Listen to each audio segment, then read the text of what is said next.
Bene data bari kutwumva kuri uyu murongo wa Masomo TV, twongeye kubaha ikaze ngo Imana ibagirire neza, Imana ibahereze umugisha kugira ngo tubane mu ijambo ry'Imana. Mbere tutaragira icyo tuvuga, reka tubanze dusenga Imana.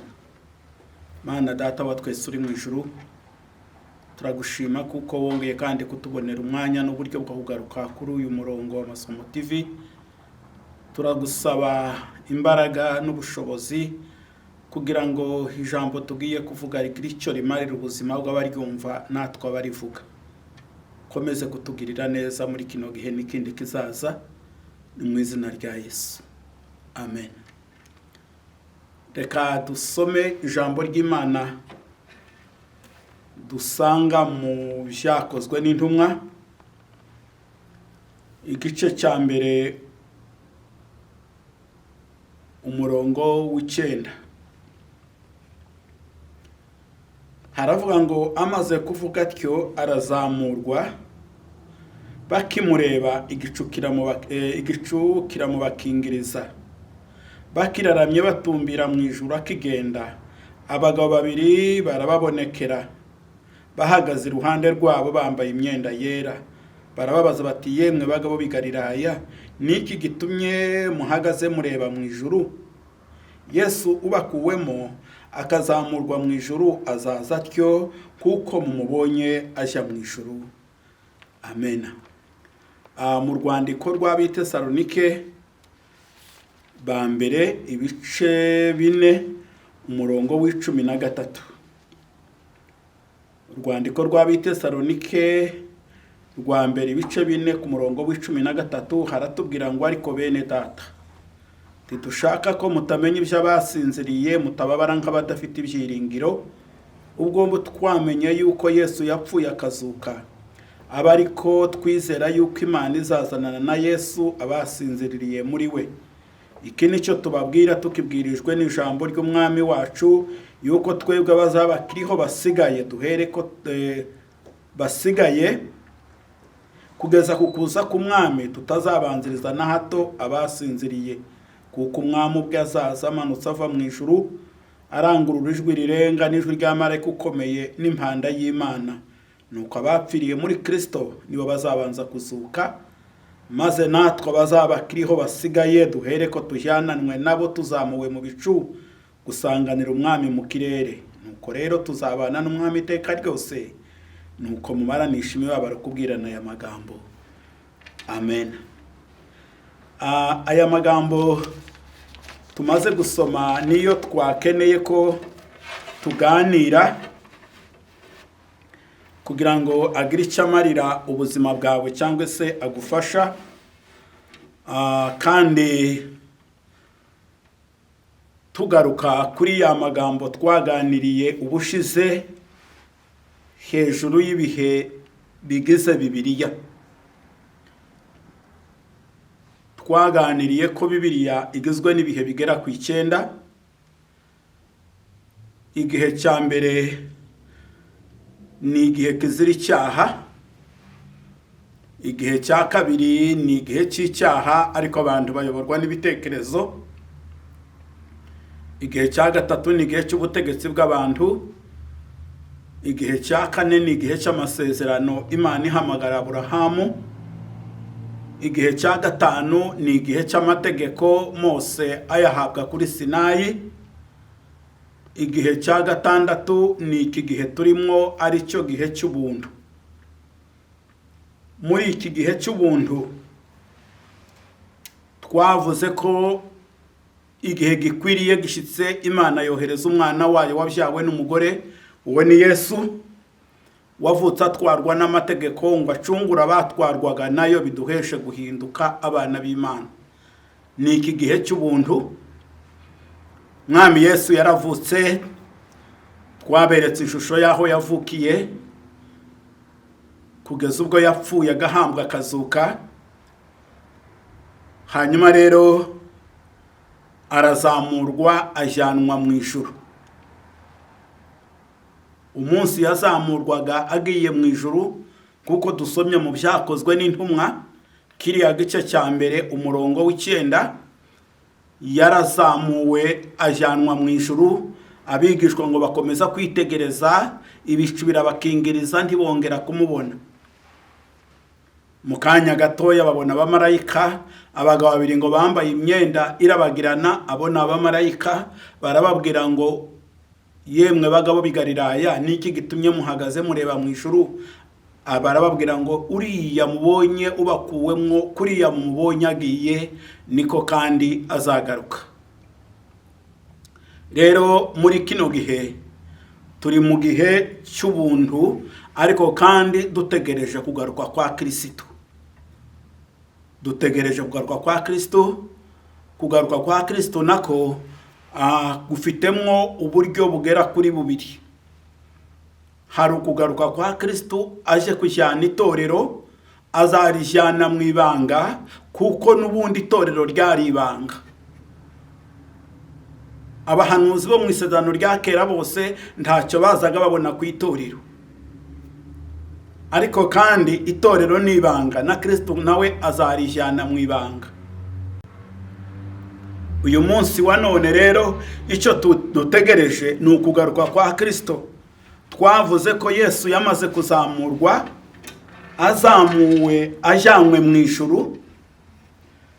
Murabibona uyu muhondo twarawerekanye, ni ishusho y'umwuka wera. Umwuka wera ruruka araza hano, niko gutangira ku itorero. Ni wa munsi bari Yerusalemu, muri ya minsi Yesu amaze kugenda. Hari n'uwavuze ngo iwe yarazi ngo abigishwa ngo bageze iminsi 40 muri ya nzu bikingiranye.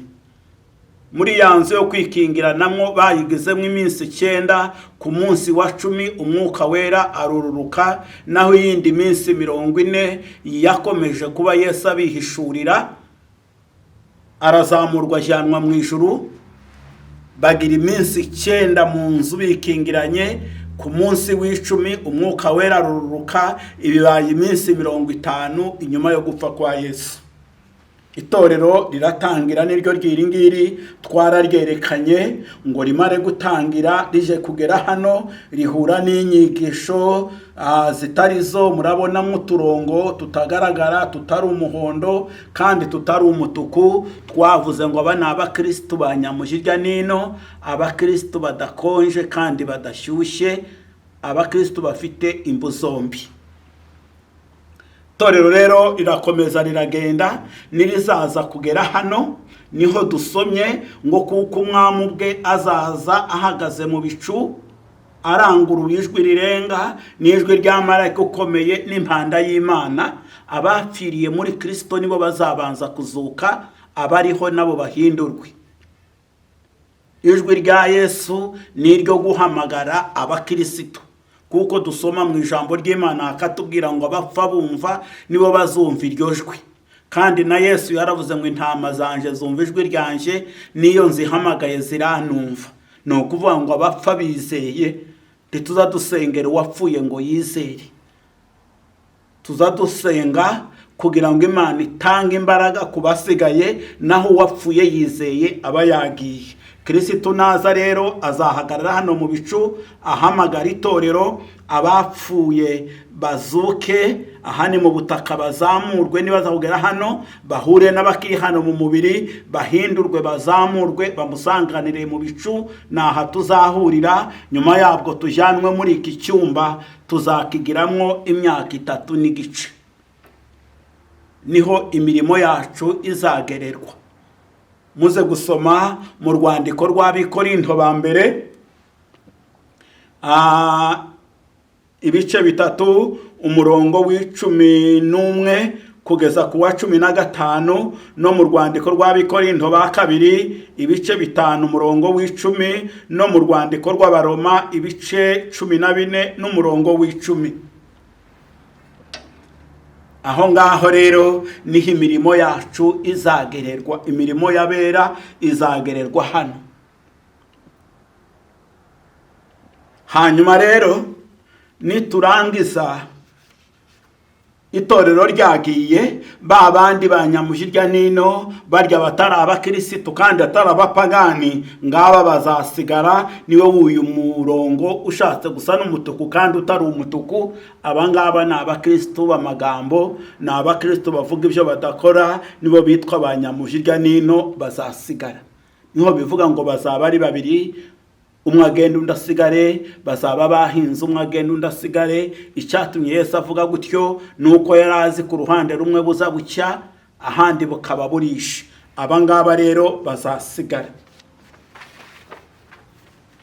Nibamara gusigara, muri abangaba rero basigaye niho hazakomokamwo uwitwa antikirisitu. Niyo iyi shusho y'umukara murabona akantu k'uruziga, uyu ni antikirisitu. Uyu wundi uri hepfo ni umuhanuzi w'ibinyoma, azaturuka muri uyu murongo w'icyatsi. Bitekerezwa kuko aba ni Abisirayeli. Itorero rero rizazamurwa. Nirimara kuzamurwa, nibwo cya gitabo cyo mu byahishuwe igice cya 6 kizatangira kubumburwa. N'ibyago bizasigara biba ku isi, itorero ryagiye.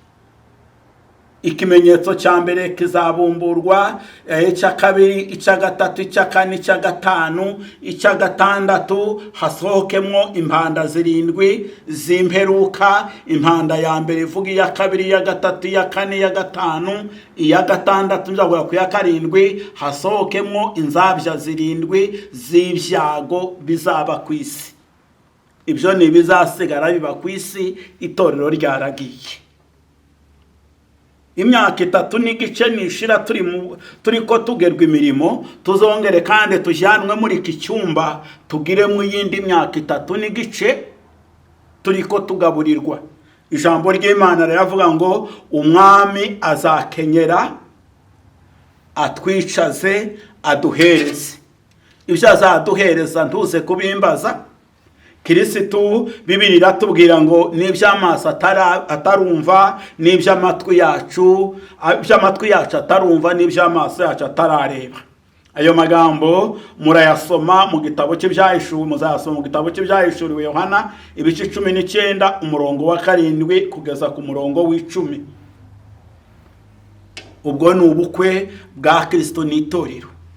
Nabwo tuzagiramwo indi myaka 3 n'igice, ibibaye imyaka 7.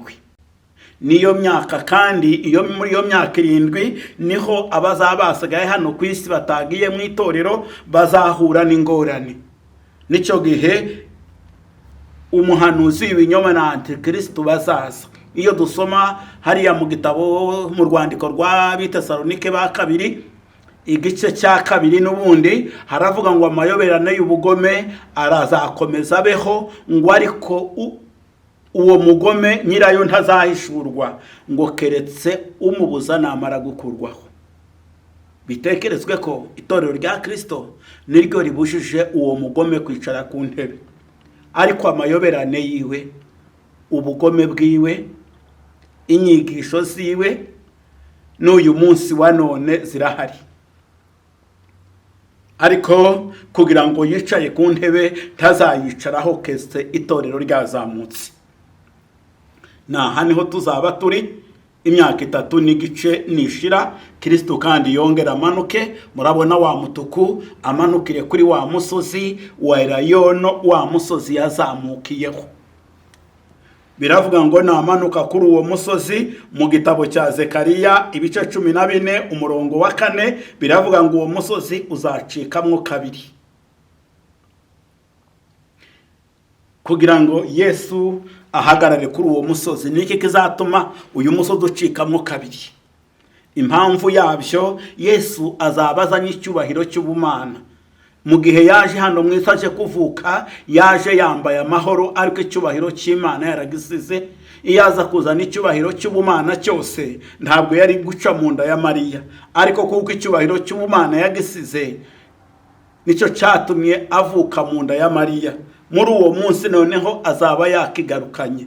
Muze gusoma mu butumwa bwiza bwa Yohana ibice 17 umurongo wa 1 kugeza ku wa 3. Yesu yabwiye Imana aravuga ati, data we, ndagushimiye kuko wantumye hano mu isi, kandi icyo wantumye kuza gukora ndakirangije. None ndagarutse nsubiye aho uri kugira ngo ungarurire cya cyubahiro cyanje nahoranye nawe isi itararemwa.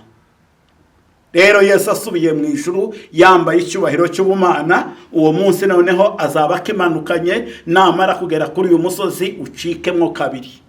Numara gucikamo kabiri, icyo azakora niki? Azafata umuhanuzi w'inyoma na Antikristo abajugunye mu muriro. Afate Satani shebuja bazagubakoresha, amufungishe umunyururu, amujugunye mu rwobo, amufunga ipirizo y'imyaka 1000. Hano ku isi azahasanga abantu b'uburyo bubiri. Azahasanga bitwa intama n'abitwa ihene. Yicare hasi abarobanure. Intama zishira iburyo bwe, ihene zishira ibumoso. Intama ni abantu banze gukorana na Antikristo. Bamwe muri bo bazaba bariko bapfa, abandi bihishahisha, abandi baboshywe. Kristo naza abo bihishahishe bazahishuka, nawe bazaboshwa azababohora. Naho abari abapfuye banga kumukorera azabazura. Namara kubazura rero baze twimane nabo ingoma y'imyaka 1000. Naho abitwa ihene ni abakoranye na Antikristo, abo ntibazinjira mu bwami, muri ubwo bwami bwa Kristo. Nyuma yabwo namara gukora ibyo, ashinge ingoma y'imyaka 1000. Niyo yiyi ngiyi, iyo niyo ntebe yiwe Kristo azaba yicayemo. Iyi ni ingoma y'imyaka 1000. Nicyo gihe ya magambo muza musoma mu buhanuzi bwa Daniyeli igice cya 2, ryabuye ryamanutse rikikubita kuri cya gishushanyo rikagisya rikagihindura ivu. Uwo ni Kristo uzaza agakuraho ubwami bw'iyi si, agategeka ari we mwami, ari nta wundi. Twime ingoma y'imyaka 1000. Biravuga ngo abantu bazarama nk'ibiti. Ni bande? Nabo ngabo izo ntama. Muraza kubisoma mu buhanuzi bwa Yesaya igice cya 56 na 6 umurongo wa 7, no mu buhanuzi bwa Ezekiel igice cya 40 n'umurongo kugeza ku cya 44. Aha rero no mu byahishuwe muzahasoma ibice 21 cyangwa se 21 guhera ku murongo w'10 kugeza ku gice cya 22. Iyo ni ingoma y'imyaka 1000 bizabera hano ku isi. Imyaka 1000 nishira, Satani azabohorwa. Namara kubohorwa azamuke asubire hano ku isi. Namara kugera ku isi azagerageza bariya abanyamubiri, ziriya ntama azazigerageza. Nicyo gihe azazana intambara yitwa Gogi na Magogi. Impamvu azakugerageza bariya kugira ngo nabo bahabwe ubugingo, bagomba kunyura mu bigeragezo. Reka mbabwire bene data, Bibiliya zitubwira ngo hahirwa uwihanganira ibimugerageza, namara kwemerwa azabone guhabwa ikamba ry'ubugingo. Iyo mwarimu ari mu ishuri n'abanyeshuri azabigisha, bamubaza akabasubiza, ariko iyo amaze gushyira ibizamini hariya ku rubaho azabitaza akicara hariya mu nguni, ntazasubira kuvugana n'abanyeshuri bari mu kizamini, keretse kuko azaza kuvugana n'abanyeshuri aza gutanga amanota inyuma y'ikizamini. Reka mbabwire kuko iyi bigeragezo byaje, hari n'igihe usenga Imana ntigusubize, wanaryama nturote, watanga ibyifuzo ntibagire icyo bakubwira. Ariko reka nkubwire burya Imana ntibiri kure yawe, ibiri kumwe nawe, iba yicaye hariya mu nguni, kibari ikizamini. Bibiliya ikavuga ngo hahirwa uwihanganira ibimugerageza. Rero uyu muntu azazuka, Satani azabohorwa nako namara gushika ngo agerageze izi ntama. Bamwe ngo bamwumvire, nibamara kumwumvira basubire mu ruganda, bagende bacurisha intwaro, baje kurwanya Yesu aho azaba afite kapitali yiwe, kandi tekezwa kuko ari Yerusalemu. Bazagenda ngo bagote umurwa wera, iki cyo bazabona ni iki, ni umuriro uzamanuka uva mu ijuru utwika izo ngabo zose azaba yakoranyije. Satani wari ubafite nawe afatwe atabwe muri wa muriro uri mu muhanuzi w'ibinyoma na antikristo. Nyuma yabwo Yohana aza kubona intebe y'imanza irabaye, abona ibitabo birabumbuye, abona n'ikindi gitabo cy'ubugingo nacyo kirabumbutse, abona abapfuye, abakomeye, abimbata n'ab'umudendezo bahagarara imbere y'iyo ntebe. Reka mbabwire kuko uru rubanza si urwacu rw'itorero, ahubwo ni twebwe tuzaba turi abajije bo gucira abandi imanza. Abanyabyaha bazazuka barimo ba Kayini wa mbere, Bibiliya itubwira, n'abandi bose bazakomeza gupfa kugeza Yesu agarutse batizeye. Nabo ngabo bazaba bagiye mu ruhande rwo kurwanya Kristo, amazina yabo ntazandikwa muri iki gitabo, ariko abazaba batagiye mu ruhande rwayo amazina yabo azasigara muri iki gitabo. Noneho nibirangira uzaboneka atanditswe muri iki gitabo, babone kumanurwa bajugunywe muri uyu muriro. Nibamara kujugunywa muri uyu muriro, Yohana abona isi ya mbere ikuweho, abona n'ijuru rya mbere rivuyeho, haza ijuru rishya n'isi nshya, ibyo gukiranuka kuzabamo. Nahangaha niho tuzatura. Yohana yabonye ko nta zuba rizabayo, ngo baramubwira ngo Imana n'umwana nibo tabaza rihavira, kandi ngo ntiyabona urusengero muri iki gihugu. Baramubwira ngo Imana n'umwana nibo rusengero rwo muri icyo gihugu. Imana ibakomeze kandi Imana ibagirire neza bene data. Aya magambo ndi kuvuga muzayasoma aha mu rwandiko rwa Petero wa kabiri ibice cya 3 umurongo w'13, mwongere muyasome mu byahishuwe Yohana ibice 21 n'umurongo wa 5, no mu byahishuwe igice cya 21 n'umurongo wa 3. Ayo niyo magambo yacu, aha niho tuzatura. Niki cyatumye Yohana atahabona izuba n'ukwezi? Icyatumye atahabona izuba n'ukwezi nuko mu ijuru nta kalendariye kazabayo, ntituzabara iminsi, ntaho tuzaba turi ko tushya, tuzatura aha iteka ryose. Imana iguha umugisha mwene data, nkwifurije kwifuza kuzaja mu ijuru. Nibiza kugukundira uze gusoma mu rwandiko rwa Timoteyo wa kabiri igice cya 4 umurongo wa 6. Pawulo yaranditse aravuga ngo narwanye intambara nziza, nazigamye kwizera, ibisigaye mbikiwe ikamba iry'umwami Yesu azampa kuri urya munsi. Ariko aravuga ngo nyamara sinje jenyine, n'abarya bazabifuza kugaruka kwa Kristo. Uzawumva ukeneye ko Yesu azaza, uzawumva ukunze ijuru. Imana ibagirire neza, Imana ibaho umugisha. Aha niho tuzaba muri kino gihugu, aha niho tuzatuvuga ngo hirya y'ubu buzima dufite ubundi buzima. Aha niho tuvuga ngo hirya y'isi dufite iyindi si. Aha niho tuvuga ngo hirya y'iyi mibiri dufite iyindi mibiri tuzambikwa. Ubundi kutaba umukristo ni ukwiyanga. Kutazaba muri iki gihugu mwene data uzaba wihemukiye, ariko ugende ube umukristo kugira ngo uriya munsi nawe uzabeyo. Imana ibagirire neza, Imana ibafashe, Imana ibahereze umugisha kugira ngo aya magambo mugende muzayasome muri ibi bihe, twitware neza. Mumenye ko turi mu gihe cya kangahe? Igihe cya 6.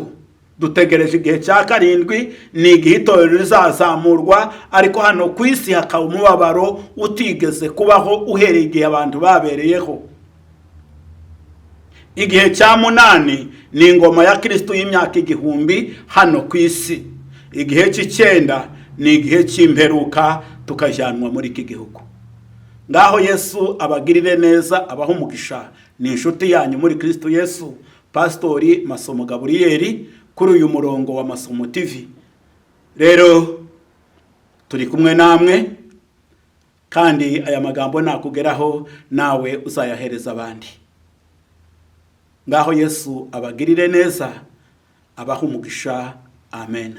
Turagushimiye Mana yacu kubw'uyu mwanya mwiza tuvuza aya magambo, tuyabwira bene data bazakurikirana iki cigisho.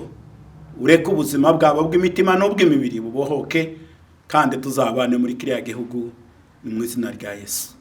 Amen.